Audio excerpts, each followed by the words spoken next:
you give examples in the book throughout about how phrases that are ubiquitous in the New Testament that we Christians just read without even really thinking about it.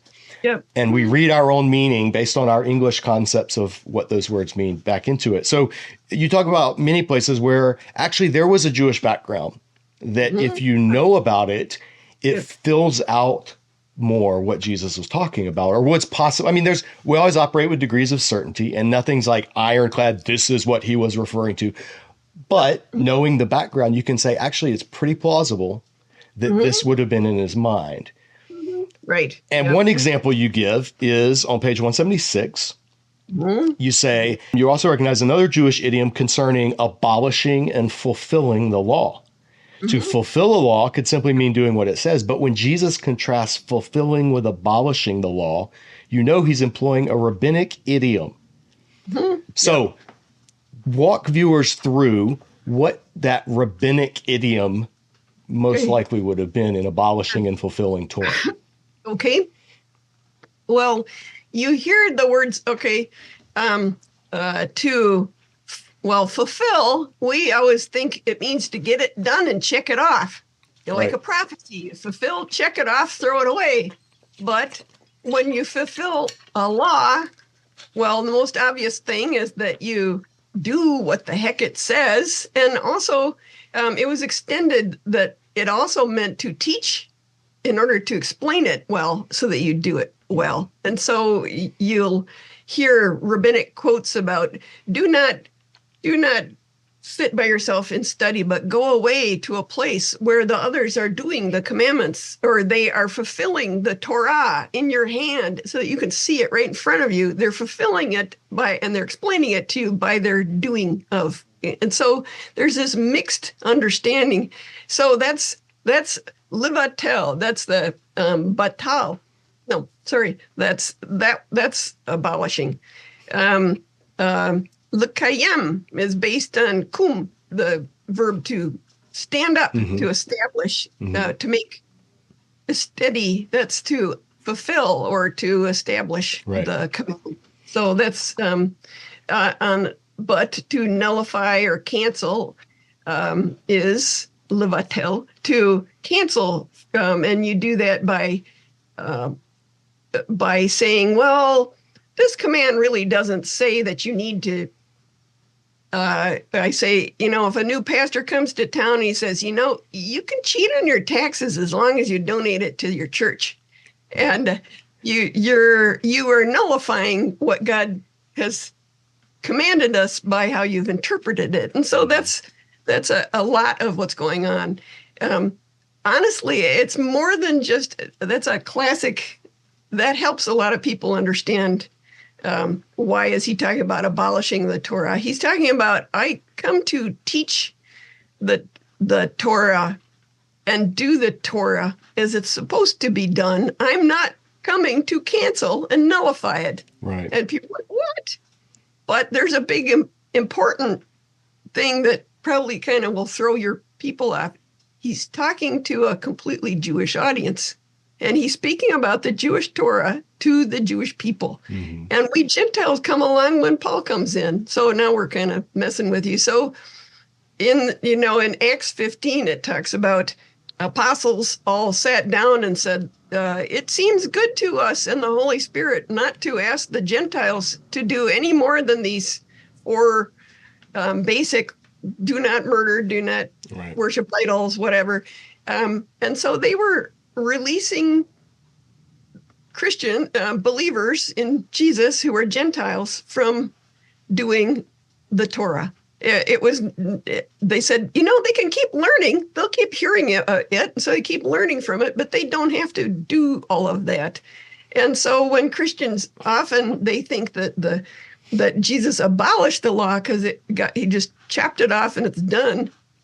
No, actually, the New Testament doesn't say that. It says that that Gentiles have not been asked to. It's not about the time. It's about the fact that we're Gentiles and not Jews, that we're not asked to do all of those things. That's a whole big long discussion. I used to kind of avoid talking about it because it's too scary, but I'm much more sure, and I have a lot more data that I could show you. So, well, the point that is worth highlighting and emphasizing in that chapter is fulfilling and abolishing. Jesus talking to a Jewish audience, they would not have thought. I mean, they wouldn't have thought that anyone would say, "I'm come to abolish," do away with. That wouldn't even be on their radar. Anybody who even remotely did that was cut off. Like, you're not even, you're worse than a false teacher. That's not what was on Jesus's mind. Now, like you point out, later after Acts, the Acts 15, the get together of the apostles, when they had to say, okay, now we've got all these Gentiles coming in. What of the Torah do they need to be doing? What can they not do? Then it became a question. And then in later discussions, obviously, Gentiles and their relationship to the law, and Jewish believers and their relationship to the law, that was a big issue. And Paul had to flesh that out in a mostly Gentile context. But Jesus is back before all of that. Jesus is talking to those who would have immediately heard. I don't think would you agree with this paraphrase or rephrasing of what Jesus is saying? Don't think I've come to misinterpret the law or to be loose with the law. Undermine the law. Okay, undermine. That's a good way of putting it. Yeah, because we think of abolish and we just like, do away with. And that's a great example, folks. Read the chapter in Sitting at the Feet of Rabbi Jesus for more on that particular issue and a number of others. But your comment leads directly, nice segue, into something you talk about in Walking in the Dust of Rabbi Jesus. And that is at the beginning, on page 22. You talk about, and you leave the person unnamed until the footnote or the endnote. I will not name who this pastor is. But you say, as I was growing up, what I usually heard about Jesus's Jewish context was how much he opposed it and was bringing it to an end. Unfortunately, that attitude is not just a relic of the past. Just a few months ago, I happened to tune my car radio to hear a popular pastor put it this way. Now, this is what this very popular, very well-known pastor, I think far more influential than he needs to be. That's just my own personal opinion. But you say, this pastor said, when Jesus came, everything changed. Everything changed. He didn't just want to clean up the people's attitudes as they gave their sacrifices. He obliterated the sacrificial system because he brought an end to Judaism with all its ceremonies, all its rituals, all its sacrifices, all of its external trappings, the temple, the Holy of Holies, all of it. And then you say, after that, if this were what Jesus taught, his first passionate followers in Acts certainly didn't catch his drift. What do you mean by that? I know what you mean by that. Well, because they spend pretty much all their time in the temple. For the many chapters in the book of Acts, you find them hanging out there all the time, hanging out in Solomon's portico, worshiping. You see Paul giving sacrifices. You see Peter healing the guy at the beautiful gate. They spend all their time there. What's ironic, I mean, a thing that you do see Jesus doing is denouncing the corruption within the high priestly sect.